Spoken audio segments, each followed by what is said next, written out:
right, good morning, everybody. We are the Griggs. I'm Charity, and this is Josh.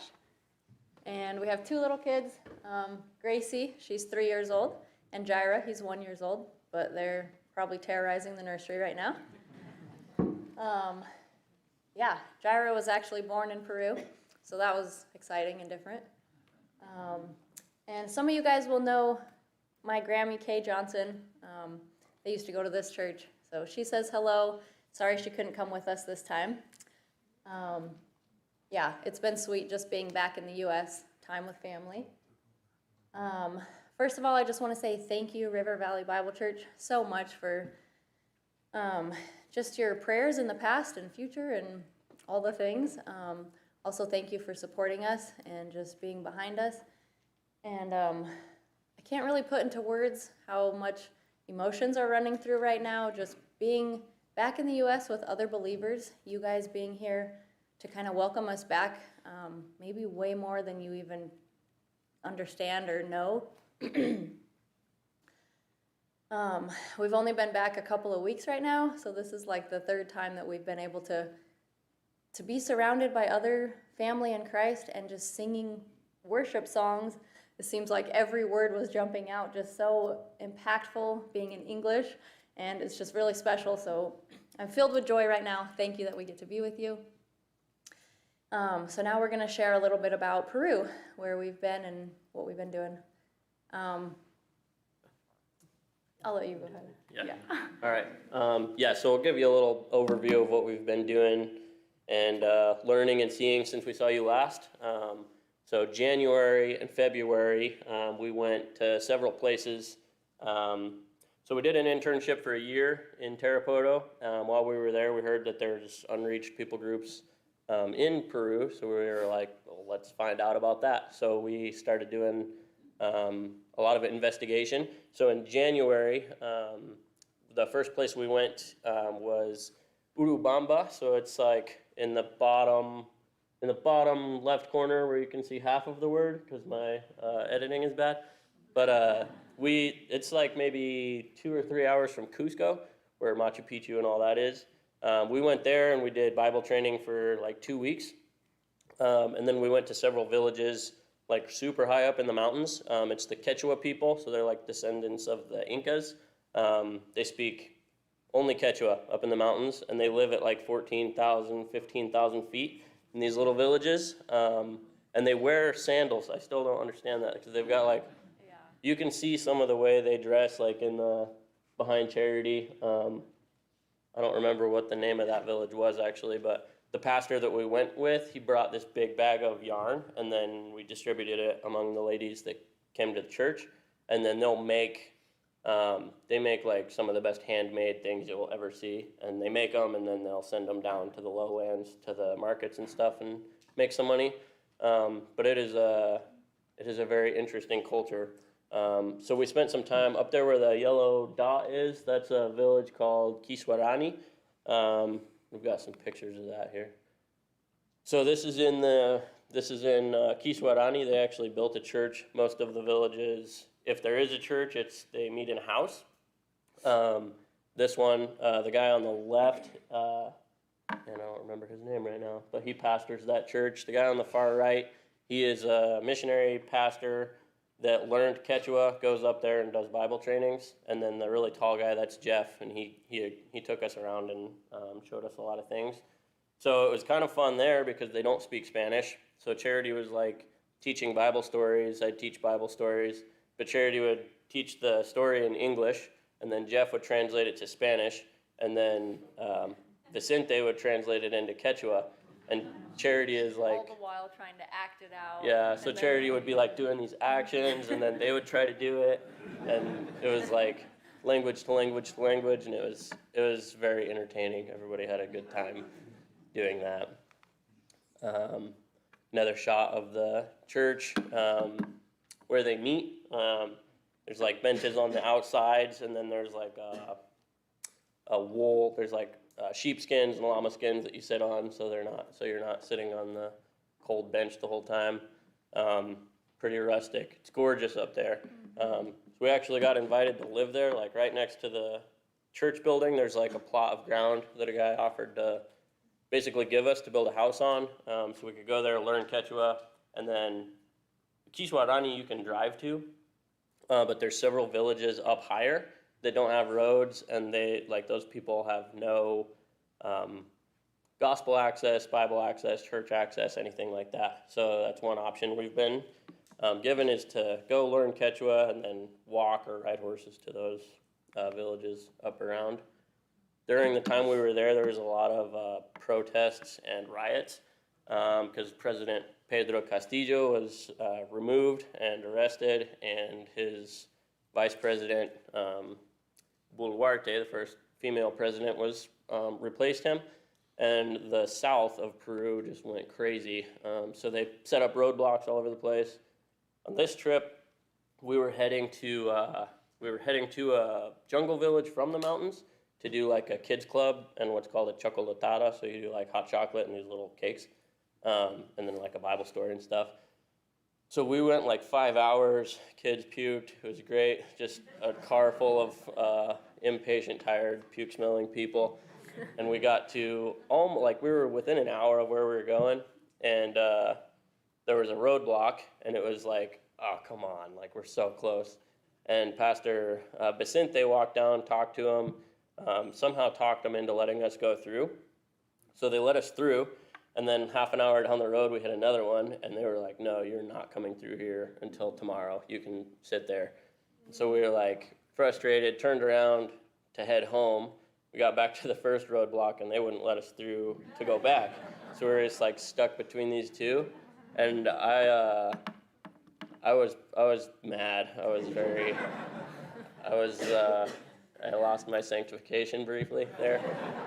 And it was like, you can't, this is a public road, what are you doing? But anyway, they've got like culvert pipe and pallets, and just, you can kind of see the It's not like cones roadblock. and police. It's just trees and rocks and anything you can find, and then a bunch of people. And then just sit on the roadblock like you're not coming past here.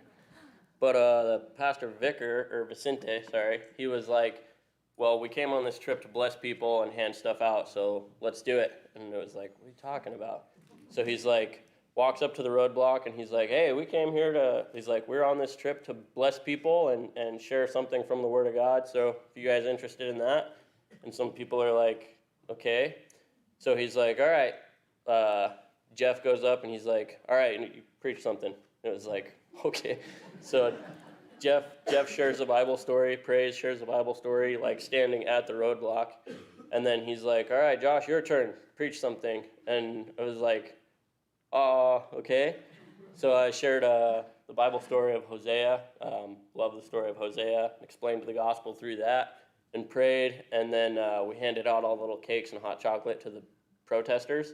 And it was like, it was one of the most frustrating moments we've had, but at the same time, it was like one of the coolest things that's happened since we've been there too. Because it was like, man, God can do things. God works things out for good, right? So that's a little bit of where we were in the mountains. From there, we went to the city of Pucallpa. It's a jungle city. It's a little bit southeast of Tarapoto, where we live. It's on the Ucayali River. So where the star is, that's Pucallpa. This place was awesome. So we were in the city of Pucallpa. We rented a church building, and we did a Bible training program every day for 5 days a week for a month. And there was people from where the other little dots are, little suitcase and the other star. That's a river system called the Peasky River. It's one of several rivers. And these people, that some of them had trusted Christ like a month before, and they want to learn the Bible and want to teach the Bible. So they came, some of them 5-6 days by boat to come to Pucallpa and get Bible training. 15 or 16 of them total. They stayed in one room for the whole month.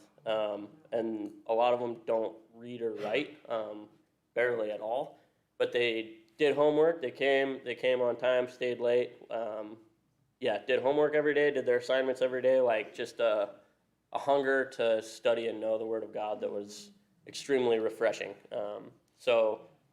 That picture is kind of like a traditional dress that men wear. and I say dress because it's a dress. But we were made really good friends with some of the this is the Shipibo people in this area, but got invited to be in a wedding, and so this is what I got to wear for the wedding. That was kind of fun.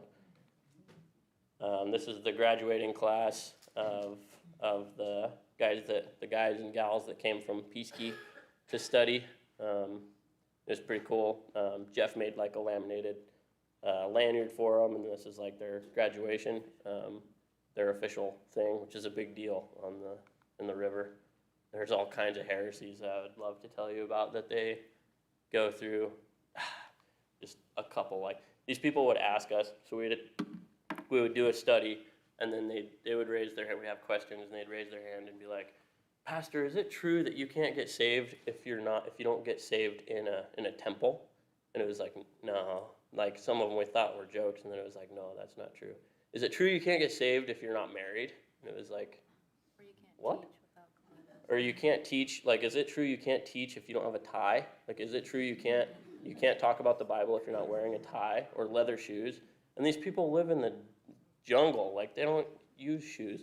And it was like, it was frustrating. So there's these churches that come from the city, they'll go for an hour, teach their heresy and take a selfie and take off, and it gives you righteous indignation. So this is a Shipibo church.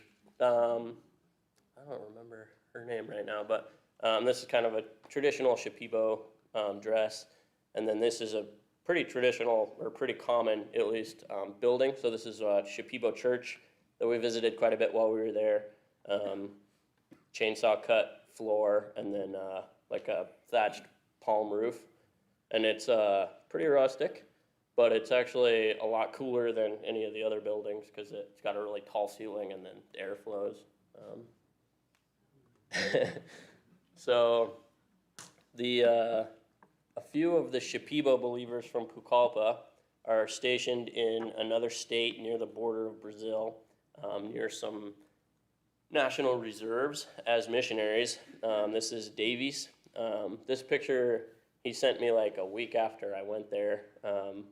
But yeah, okay, so at the end of February, I got to go for 2 weeks to a village that's it's up a river. You can kind of see the river from Iberia. We take a boat up there, we got there in 2 days, 2 full days just on a boat. And it's like virgin jungle, like you see alligators, and there was a guy that shot a leopard like the day before we got there. You see just huge flocks of those giant, colorful, pretty birds, and then howler monkeys, dead monkeys, and then just there's I saw wild hogs cruising across the river. There was tapir, like all kinds of stuff. It was like floating through the Discovery Channel or something. It was really cool. But in this, where those little stars are up there, that's where these guys are based. It's the last village before the reserve. And in this reserve, there's still indigenous groups that are uncontacted. So there's these natives that still, like a couple months before we got there, they shot like 14 loggers, bows and arrows. Like it's still very much, we were surprised that still existed. I was really thankful to get to go and see a little bit of that. Would love to do more work there, but I don't think we'll be able to live there just as Americans because we draw negative attention.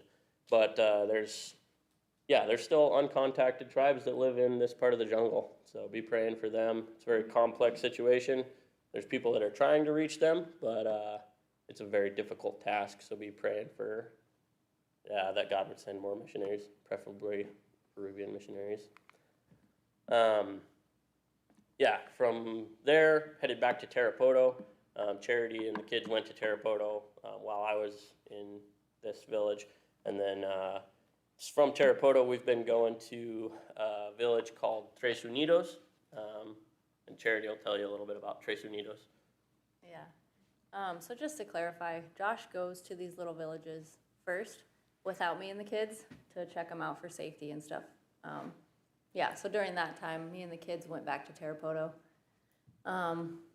Whatever, a few weeks that was.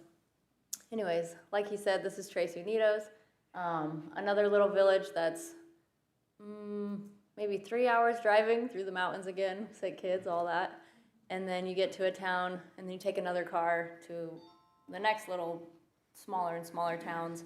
And then we get on a boat called the Peke Peke, because the motor sounds like Peke Peke Peke Peke. And so then we take a boat for another hour and come up to, I guess I'm just going to try to give you details to fill you in what it kind of looks like. It's like really muddy river, super dense jungle all the way on the sides, super hot, lots of funny sounds and birds and things you hear. We pull up there and it's like a little sand bank. So gather the kids and go to step out. And then you walk through pretty muddy, I don't know, not super far. And then you start seeing little houses, but they're more like huts. You can kind of see a picture behind us is like all the wood and like he mentioned, the palm leaf roofs and just open. There's no more bars on the windows or glass or screens or anything. Chickens running around everywhere. Pigs. Don't see a lot of dogs out of the city here. Just tons of little kids running around, maybe one shoe or whatever, and immediately, yeah, ours included. Yeah, so anyways, it's just very different. This specific picture was probably the third time that we went back to this village. So Sergio and Diana, they're two young adults from our church in Tarapoto. So that was pretty neat too, to get to bring people along with us and show them, you know, what it's like and have their help doing the kids clubs and teaching and stuff. This one. Here's another little picture. You can see being so close to the river, there's a couple weeks or whatever during the year that the water comes in so deep that they walk out of their house and it's water, which you can imagine adds to the difficultness of eating and anything living to leave your house. And then here's just another picture of one of the elder ladies like holding Jaira's hand, as this was also the place that our son learned to walk or took his first steps, which is kind of a fun story, but we got to keep moving. Yeah, so this gives you a glimpse of what it's like there. So these people also don't have clean water. Where to begin? This picture of me on the left is a drink called masato, and they take yucca, which is like a root, it's kind of like a potato, and people will chew it up, and then they spit it in this long, it looks like a canoe, but it's like a big bowl, and so they spit it in there, and then give it a few days, and it ferments, and then you just have tubs of it, and you can add some water and drink it. So to not be rude and, you know, accept their hospitality, we've since gotten a little more accustomed to it, but it tastes about like it sounds. Yeah, here you go. The center picture is like a different village where Josh was given the invitation to go get a drink and go take a bath and whatever. Like, this is the water. And Gracie running around with all the kids is just super fun to be outside. That might be a glimpse of the school building. Mm-hmm. It was like the only construction that had like a tin for the roof. So they collect the rainwater off of there, which still tastes terrible, like really rough, but I was super thirsty and you just get a filter and go for it. Behind that building was the long stretch where they all use the bathroom. I mean, I don't know what else they can do. It's better than in the river, I guess, so it's very foul behind there. Also at these villages, I've just been learning how to like grasp and understand and be okay with the way that they live and they eat. And so there's a lot of fish that's dried and salted and ground and then given to you for breakfast. That's normal. we were also given all kinds of stuff like soup that has like cow feet and hair and all things in it. But it's boiled, so it should be safe. Uh, just, yeah, very learning and humbling and prayer-filled times at the villages. Oh yeah, here's the peke peke I mentioned. You can see the little motor on the far left, which is very loud. But anyways, yeah, it's beautiful, and we go and stay a few days. As often as we can, we'll go to these villages. So one of the villages I've been going to, go ahead. Sorry, one more thing I wanted to mention is just there's a lot of really young mothers in these villages. I don't know, 14, 16, just girls that have children. And then, oh man, there's so much I want to say, but to keep it short, my heart is broken, but also motivated to go like try to be friend with some of these girls and teach them how to take care of their babies, show them the love of Christ, and just share the gospel with them. And it also seems a little bit easier somehow to talk about God and share the Lord with them, like they're willing to hear it, maybe more than your average high school girl here. So that's encouraging. Yeah, so one of the villages I've been going to, close-ish to Tarapoto, it's called Charapillo, and it's the point. So I guess if we see, so the heart, that's Tres Unidos. That's where we've been going as a family more. It's like in the jungle, but it's not so far that it's super sketchy, I guess. So we drive to Yurimaguas, which you can see. Yurimaguas is up on the top right. Take the 5N up there, and then you take a boat up to Munich, or sometimes you ride in the back of a pickup truck, or a motor car, like a tuk-tuk, up to Munichis, or it's actually Santa Lucia, and then you take the Peke Peke up to the river, and it's a good little journey. One place I've been going is where you can see the blue point. That's Charapillo. So you can take from Pampa Hermosa. That's like the border of San Martin and Loreto, and you take a boat from there, or you take a motor car, which we did one time, and it was horrible because we basically carried it through. There was mud like this deep. It was horrible. It was an adventure, but it was not. I don't want to do it again. So we took a boat. You take a boat up to where the yellow pin is, and then you walk into the jungle probably 3 hours to get to the blue pin. They look really close right here, but it's not that close. But this is Charapillo. There's a friend of mine invited me to go with him to this village, and it's the most jungle I've been. The picture on the right, that's a house that we visited, where I got to eat mahas, which is basically like a giant jungle rat, and it was actually better than you would think. It's just difficult because you're like, yeah, it's just like, imagine it. But yeah, I've been there like 3 or 4 times, and it's been really cool. Well, there is a church building there. It's kind of a sad existence. It's got a padlock on it that Johan has, and it gets unlocked every 2 or 3 months. So there are some believers there, but there's not any kind of like organized meeting. It's a place that, yeah, it's been really interesting. Right before the blue dot, between the yellow and the blue dots, there's like 2 huts, and like I've been by them a handful of times, thought they were part of Charapillo. Finally stopped one day with Johan, and I was like, hey, let's go see if they want to hear the gospel. And he was like, the guy's got a shotgun. It was like, yeah, he's probably hunting. We'll figure it out, right? So we went over there, and the guy was really nice, put his shotgun inside, and then he was like, we're here to share the Bible if you want to hear it. He's like, yeah, wait, I'm going to get all my family together. So he gathers everybody around, and I shared the gospel very clearly. Romans 3:23, 6:23, Romans 5:8, like we saw in Sunday school, Ephesians 2:8 and 9, and John 3:16.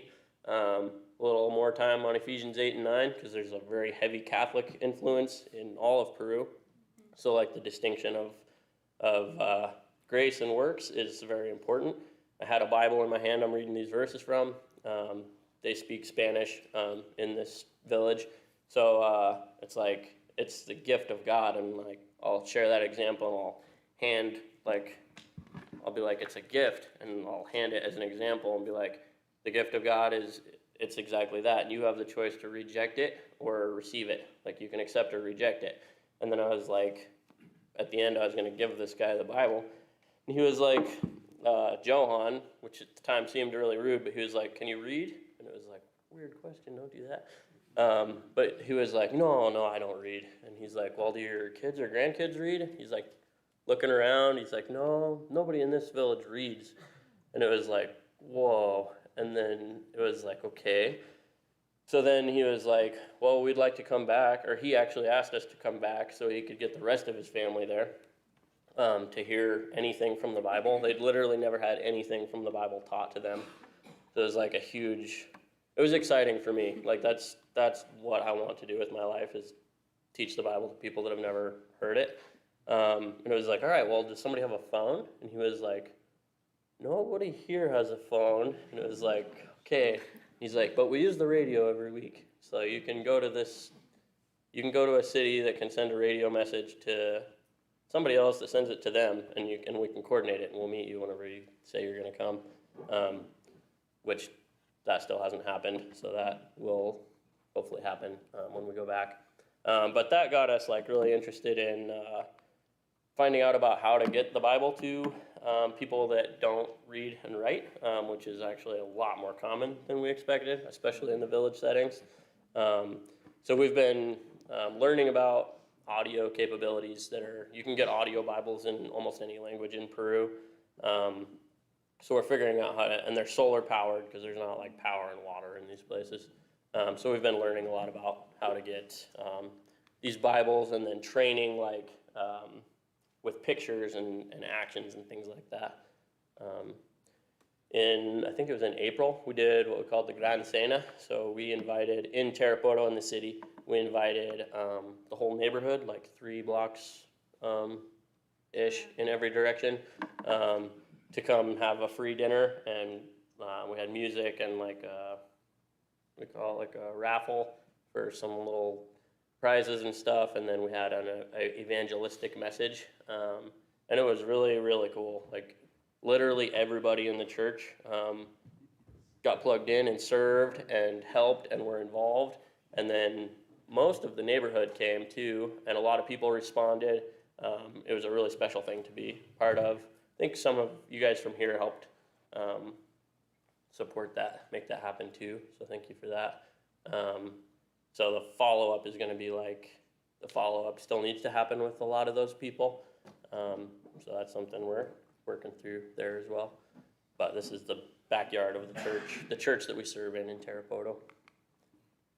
Just some fun food pictures. We caught a lot of tilapia, and then there's these the one in the middle me and my friend Johan caught those fish with a cast net, which I'm really enjoying. I like fishing. But then, yeah, get to eat a lot of fish. On the left is lomo saltado. That's like steak. That's when you get to eat beef. Like good beef, that's what you eat. So when you guys all come down, we'll make sure and get you some lomo saltado. Let you eat the good. In the middle is just a shot of the market where you get all your food, and then on the right is just a grill out front. Lots of good things and lots of things that are questionable. Nothing is wasted, which I respect a lot, but you like order chicken and it might be like the neck or the feet or like a skewer with liver and heart and kidney, and so yeah, it's all kinds of stuff you can chew on. A friend of ours has a little farm in the jungle, and this is like, we've been out there a handful of times, and we cook on this and play in the water. We had a group from Plano Bible Church in Plano, Texas come down close to a month ago, I guess now. Had a very busy week. They served, plugged in, jumped in. We did a lot of things. They were a really big encouragement. This is the men's group one night. So this is a little shot of them. Our part in that was organizing a a small mission trip for them in the mission trip. So mainly they worked plugged in with the church in Tarapoto, but we were able to set up where we could go to these 3 town villages, probably within an hour of Tarapoto. They've all got really unique stories. This is the group that we went with. This is in San Roque, kind of up in the hills. But what we did in each of those places was we did like a public kids club. So we did games and snacks and a Bible story, explained the gospel to them, like in a public place, which was set up beforehand. So a lot of kids came to that. And then we did door-to-door evangelism. And then we met with the believers that are in those towns and did like a small church service. We had a message and some songs and an encouragement for the believers there. And testimonies, yep. There's not a ton of believers, and all 3 of these places are discouraged. So it was a really cool dynamic to see people being an encouragement to each other and firing up the leaders for evangelism. That was a really cool thing too. We did a soccer tournament / Bible conference, which was the first time we've done that, but it worked out really well.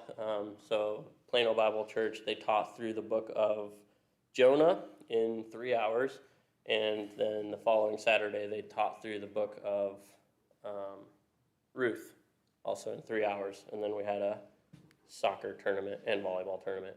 So that was a really cool thing. I like doing events that brings people together. On the left is our friend Amber. She works down there. She's with Tent Makers as well. She serves in the church full time, and her new fiance Lenny. He's become a really good friend of ours, and we're looking forward to doing ministry with them in the future. This is the apartment we've been living in, like out on the deck, which is where we sleep sometimes too, because it's really hot there all year, and we'll put a mattress on the floor and then just put a mosquito net over it, and it's cooler to sleep outside than inside. There's just some Gracie and her buddies in a hammock. Oh, actually, this was, we met with some missionaries for the 4th of July in another city, and I don't know, those of you who know Grammy Kay and knew Grandpa Pierre, we start talking to this guy. He's a missionary there, started a Bible school. And we're like, where are you from? He's like, Colorado. It's like, what part? He's like, Grand Junction. I was like, oh, my wife's grandparents used to live in Grand Junction. And he's like, what's their names? And I was like, yeah, right. But I told him Pierre and Kay Johnson, and he's like, oh, I used to cut Pierre's hair, and we went to the same church. It's like, how weird is that? Like, smallest world, like in a river town in Peru. Little bit of what's next. When we go back, we're going back here in 6 weeks or so. End of September. End of September. And we're going to go to Arequipa, and we're going to study Spanish, I don't know. Well, mainly I will. Yeah, Charity will take classes, and I will try to keep the kids alive. And she does 3 months. so much. We'll see we'll see how it goes. So Charity can study Spanish and be able to teach more. Residency, we've applied for residency. We've had some issues with that because we got robbed before we came back last year, and whoever took our stuff took our passports.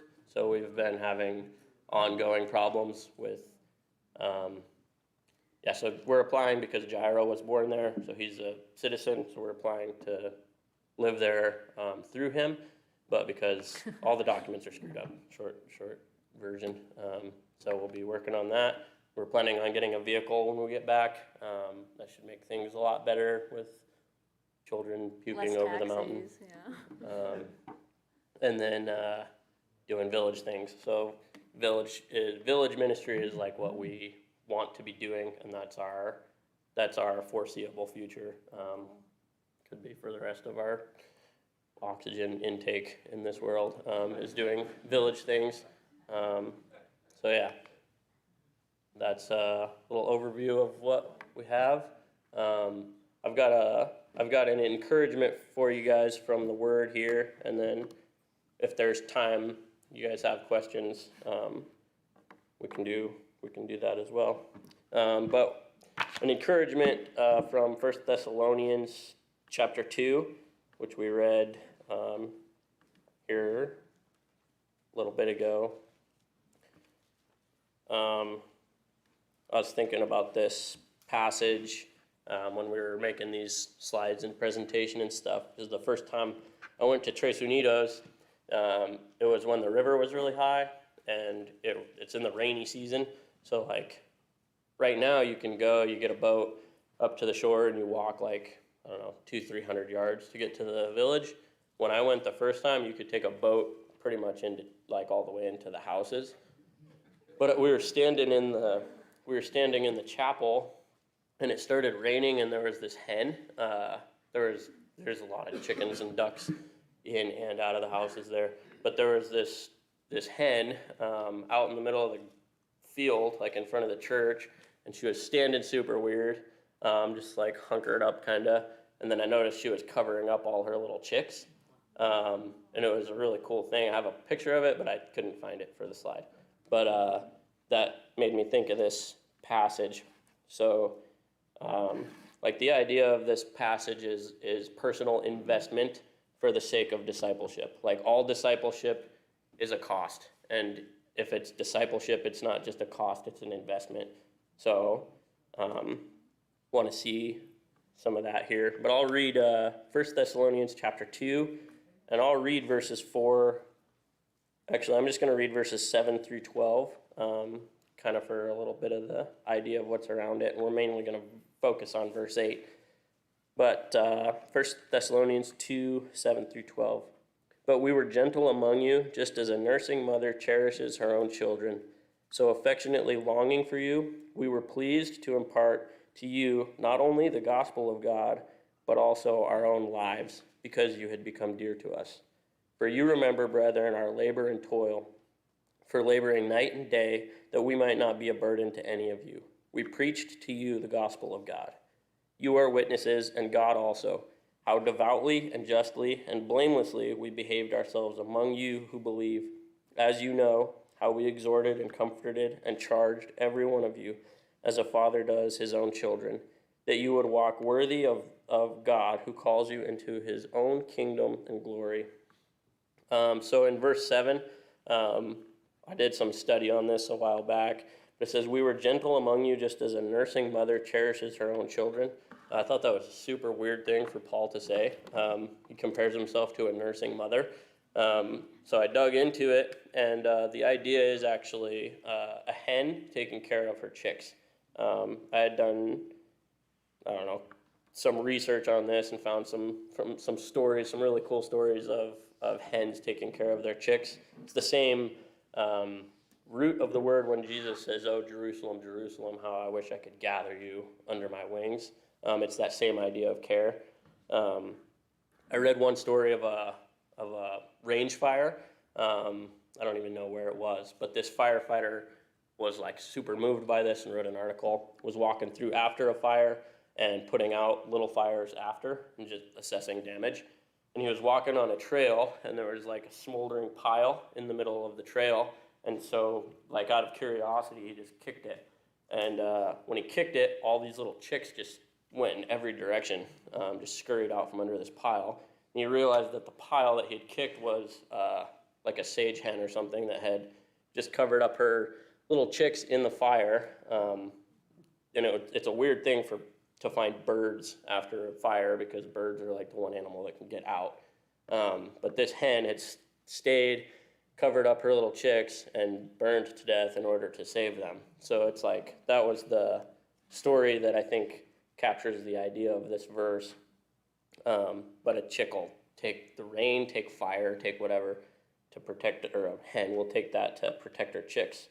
So we were gentle among you, just as a nursing mother cherishes her own children. This is Paul, Timothy, and Silvanus. Anyway, the three of them, they spend this time in Thessalonica, and they're not there very long, but they develop this like very personal relationship because of the investment that they put in. And verse 8 is the main thing I want to encourage you with. It says, so affectionately longing for you, we were pleased to impart to you not only the gospel of God, but also our own lives, because you had become dear to us. this is like a really fascinating verse to me, but it's like, because we care about you, we share the gospel with you. And because we care about you, we impart to you our actual lives, like our actual selves. And it's like, takes down it's a vulnerability. Like like to invest yourself, you have to be vulnerable. You have to take down the safety nets that we all put up. But it's interesting, the last part of the verse, it says, because you had become dear to us. So it's not like they showed up, they know these strangers, and they're like, man, we just love you guys. But they invested their time. When they invested their time and themselves in these people, they become dear to them. And it's the same with us. Like when we invest ourselves in people, people become dear to us. And then if you read it backwards, because you had become dear to us, we were pleased to impart the gospel and ourselves. But it's like, yeah, the key to I guess discipleship is it's an investment, it's a cost. And so I've had people invest in me. I've had people spend themselves on me at a cost to themselves, and that's been a huge thing that has propelled me to where I am today. That makes me want to follow Jesus even more. I had a pastor in Texas that he would take me to work with him at night, and he did a lot of drywall finishing. He would meet with me when he was busy.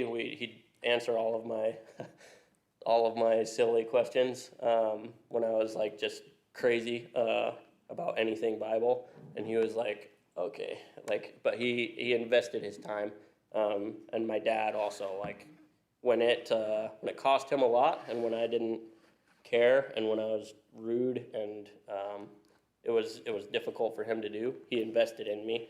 And my encouragement is to invest in people, because it's worth it, and as you do, they will become dear to you. So that's the encouragement, I guess, that I've got for you from the Word this morning. I don't know what time I'm supposed to skin out. I imagine probably right now-ish, but if you got questions, if there's something just burning a hole in your soul you gotta ask, you can, yeah. How do you adapt to the elevation, because there's not much air up there? Yeah, slowly and a lot of water is the short answer. I wanted to go play soccer. When we went up to the mountains, we had come from like 1,000 feet, and I wanted to go play soccer, and the pastor was like, don't do that. He's like, I don't want to carry you out of here. So, but yeah, like short answer is you just have to take your time.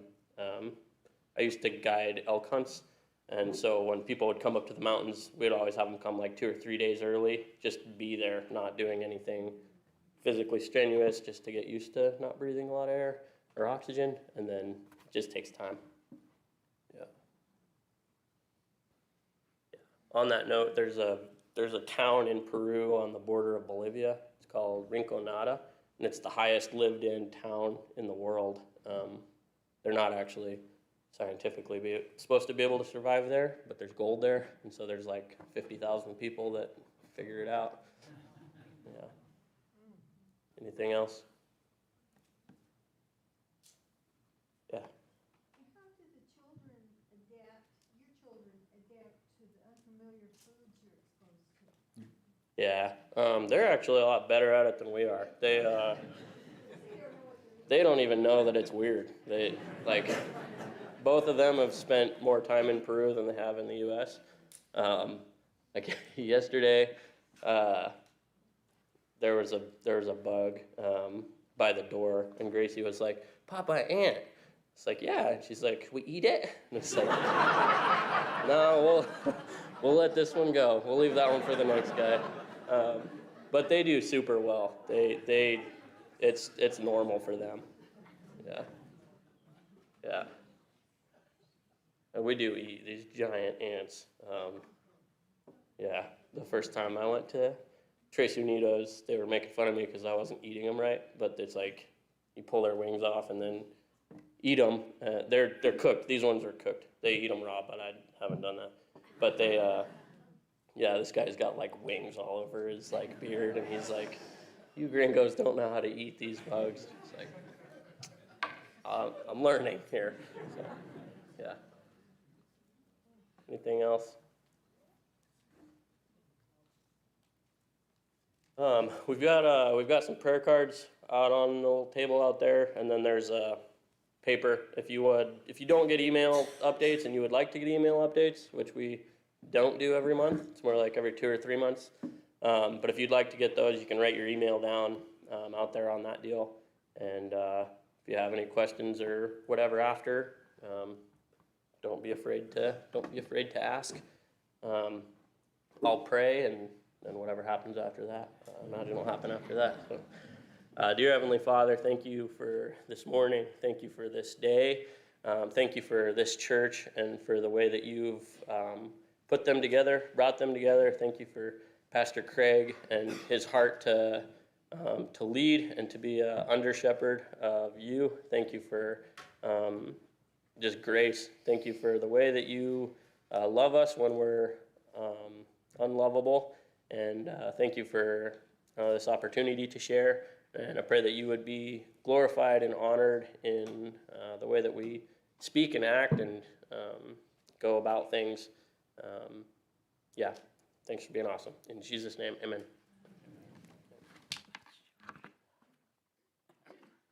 Yeah, there we go.